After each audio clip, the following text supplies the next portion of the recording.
ಲಕ್ಷ್ಮಿ ಬಂದವ ಬಾ ಬಾ ನನಗೆ ಲಕ್ಷ್ಮಿ ಬಂದಳು ಕಡಿಮೆ ಜಲ್ದಿ ಉಣ್ಣಕ್ಕಿಕ್ಕು ಬಂದೇನವ ಬಾಬಾ ಅದ್ಯಾಕೆ ಅಳ್ತಾ ಇದೆಯಾ ಅವ ನಾನು ಈಗಲೇ ಸೆಟ್ಟಿಗೆ ವಾಪಸ್ ಹೋಗ್ಬೇಕು ಬರ್ತೀನಪ್ಪಯ್ಯ ನಿಂತ್ಕೋ ಹಿಂಗ್ ಬಂದು ಹಂಗೆ ಒಯ್ತೀನಿ ಅಂತೀರ ಬಿಸಿ ಬಿಸಿ ಅಡಿಗೆ ಮಾಡಿ ನೀವು ಉಣ್ಕೊಂಡು ಹೋಗುವಂತೆ ಕೈ ಕಾಲು ಮುಖ ತೊಳ್ಕೊತ ಅಮ್ಮ ನಂಗೇನು ಬೇಡ ಬಿಟ್ಬಿಡು ನನ್ ಬಿರ್ನಿ ಸಿಟಿಗೆ ಹೋಗ್ಬೇಕು ನನ್ ಹೋಗ್ಲಿಲ್ಲ ಅಂದ್ರೆ ನಮ್ಮಕ್ಕ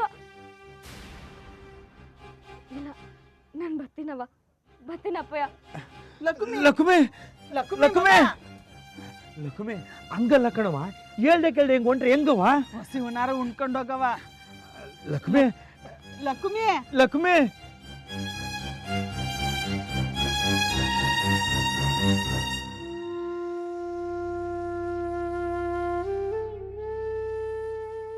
ಪೂರ್ವಿ ನಿನ್ನ ಆರೋಗ್ಯ ತೀರಾನೇ ಹದಗೆಡ್ತಾ ಇರೋ ಹಾಗಿದೆ.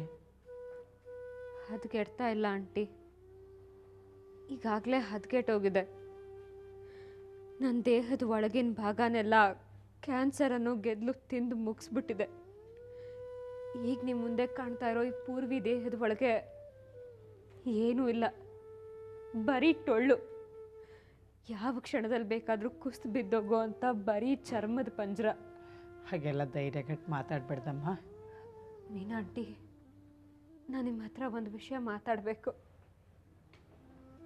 ನಾನು ಸಾಯ್ತಾ ಸಾಯ್ತಾ ಒಂದು ಕೊರ್ಗನ್ನು ನನ್ನ ಜೊತೆನೇ ಇಟ್ಕೊಂಡು ಸತ್ತು ಹೋಗ್ತೀನೇನೋ ಅನಿಸ್ತಾ ಇದೆ.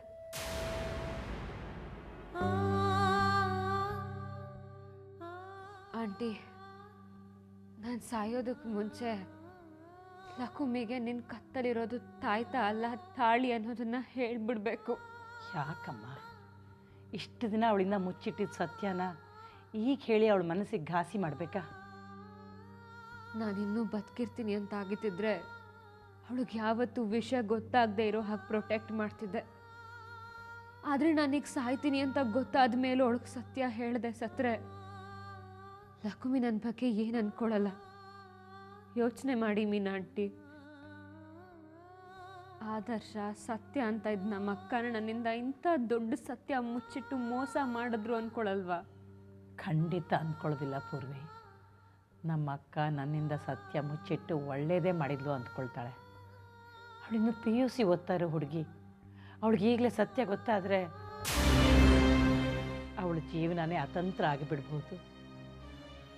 ತನ್ನ ಜೀವನದಲ್ಲಿ ಇಂಥ ಕಹಿ ಘಟನೆ ನಡೀತಲ್ಲಂತ ಅವಳು ವ್ಯಥೆ ಪಡಬಹುದು. ಆ ವ್ಯಥೆನಲ್ಲೇ ಅವಳು ತನ್ನ ಜೀವನನೇ ನಾಶ ಮಾಡ್ಕೊಳ್ಬಹುದು.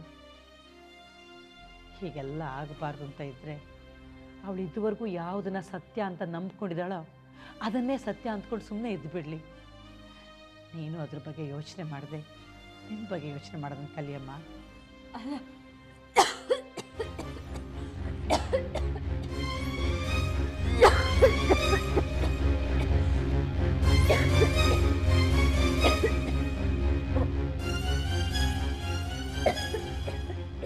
ಪೂರ್ವಿ, ನೀನು ಮೆಡಿಸಿನ್ ಇಲ್ಲದೆ ಹೇಳು, ತಂದು ಕೊಡ್ತೀನಿ. ಅದನ್ನು ತಗೊಂಡು ಸ್ವಲ್ಪ ರೆಸ್ಟ್ ತಗೊಳ್ಳುವಂತೆ.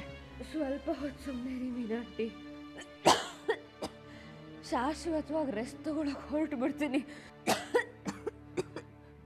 ಪೂರ್ವಿ, ನಿನ್ನ ಮೆಡಿಸಿನ್ ಎಲ್ಲಿದೆ ಹೇಳಮ್ಮ, ತಂದು ಕೊಡ್ತೀನಿ. ನಿನ್ನ ಕೆಮ್ಮು ಜಾಸ್ತಿ ಆಗ್ತಾ ಇದೆ. ಮೀನಾ ಆಂಟಿ, ಮೆಡಿಸಿನ್ ಬ್ಯಾಗಲ್ಲಿಲ್ಲ. ಮತ್ತೆಲ್ಲಿದೆ ಹೇಳು. ನಾನು ತಗೊಂಡೇ ಇಲ್ಲ ಅಂದಮೇಲೆ ಅದ್ಯಾವುದೋ ಫಾರ್ಮಸಿಲೇ ಇರುತ್ತಲ್ವಾ? ಏನು ಪೂರ್ವಿ ಹಾಗಂದ್ರೆ? ನಿನ್ನ ಮೆಡಿಸನ್ನ ತಗೊಳ್ಳೋದು ನಿಲ್ಲಿಸ್ಬಿಟ್ಟಿದ್ದೀನಿ. ಸಾಯ್ತೀನಿ ಅಂತ ಗೊತ್ತಾದ್ಮೇಲೆ ಮೆಡಿಸಿನ್ ತಗೊಂಡ್ರು ಸಹ ತಪ್ಪಲ್ಲ ಅಂತ ಗೊತ್ತಾದ್ಮೇಲೂ ಸುಮ್ಮನೆ ಕೊಂಡ್ಕೊಳ್ಳೋದು ಯಾಕೆ ಅಂತ ತಗೊಂಡಿಲ್ಲ. ನನ್ನ ದೇಹದಿಂದ ರಕ್ತ ಬಸ್ತು ಹೋಗುತ್ತೆ. ಈಗ ಅಲ್ಪ ಸ್ವಲ್ಪ ಬಡ್ಕೊಳ್ತಾ ಇರೋ ನನ್ನ ಹೃದಯ ಪೂರ್ತಿಯಾಗಿ ನಿಂತು ಹೋಗುತ್ತೆ. ಪೂರ್ವಿ, ಸಾಕು ನಿಲ್ಲಿಸು. ನೀನು ಈ ಹುಚ್ಚಾಟನೆಲ್ಲ ನಾನು ಯಾವಾಗಲೂ ಸಪೋರ್ಟ್ ಮಾಡೋಕ್ಕಾಗೋದಿಲ್ಲ. ಮೆಡಿಸಿನ್ ಇಲ್ಲದೆ ಇದ್ದರೆ ನಿನ್ನ ಪ್ರಿಸ್ಕ್ರಿಪ್ಷನ್ ಎಲ್ಲಿದೆ ಅಂತಲಾರು ಹೇಳು. ಅದು ಇಲ್ಲ, ಅದನ್ನು ಅರ್ಧ ಹಾಕ್ಬಿಟ್ಟೆ. ಬಿಟ್ಟುಬಿಡಿ ಮೀನಾಂಟಿ ಅದ್ರ ಯೋಚನೆ. ನಾನು ಇನ್ನೇನು ಸಾಯ್ತೀನಿ, ಕೊನೆ ಪಕ್ಷ ನಾನು ಕೊನೆ ಉಸಿರಾಡೋ ತನಕನಾದರೂ ನನ್ನ ಜೊತೇಲಿರಿ, ನನ್ನ ಪಕ್ಕನೇ ಕೂತ್ಕೊಂಡಿರಿ ಮೀನಾಂಟಿ. ಅಲ್ಲಮ್ಮ, ನಿನ್ನ ಪಪ್ಪ ಅಮ್ಮಮ್ಮ ಗಂಡನ ಬಿಟ್ಟು ನನ್ನನ್ನು ಎಲ್ಲ ನೋವನ್ನು ತಡ್ಕೊಳ್ಳೋ ಶಕ್ತಿ ಇದೆ ಮೀನಾಂಟಿ. ಎಂಥ ನೋವಾದರೂ ಅದರಿಂದ ಹೇಗೆ ಹೊರಗೆ ಬರಬೇಕು ಅಂತ ನಿಮಗೆ ಚೆನ್ನಾಗಿ ಗೊತ್ತು. ಅದಕ್ಕೆ ಎಲ್ಲರನ್ನೂ ಬಿಟ್ಟು ನಿಮ್ಮನ್ನೇ ಹುಡ್ಕೊಂಡು ಬಂದಿದ್ದೀನಿ.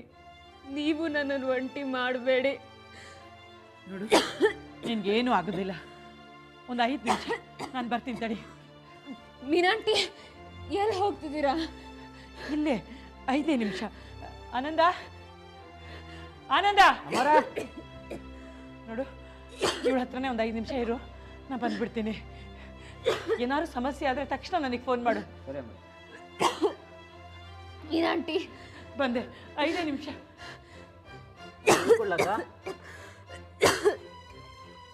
ಏನಪ್ಪ, ಇಲ್ಲಿ ಬರೆಯೋದಕ್ಕೆ ಪೆನ್ನು ಪೇಪರ್ ಸಿಗುತ್ತಾ? ಅಕ್ಕ ಸಿಗುತ್ತೆ, ತಂದು ಕೊಡ್ತೀಯಾ? ಸರಿ ಅಕ್ಕ.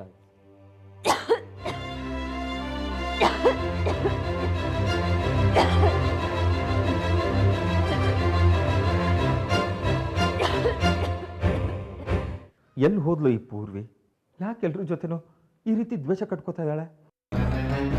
ಗಂಡನ್ನು ಮಗನ್ನು ಬಿಟ್ಟು ಎಲ್ಲಿ ಹೋದ್ಲು? ಸುಮ್ಮನೆ ಎಲ್ಲರಿಂದನೂ ಮಾತು ಕೇಳೋ ಹಾಗೆ ಮಾಡ್ತಾ ಇದ್ದಾಳೆ.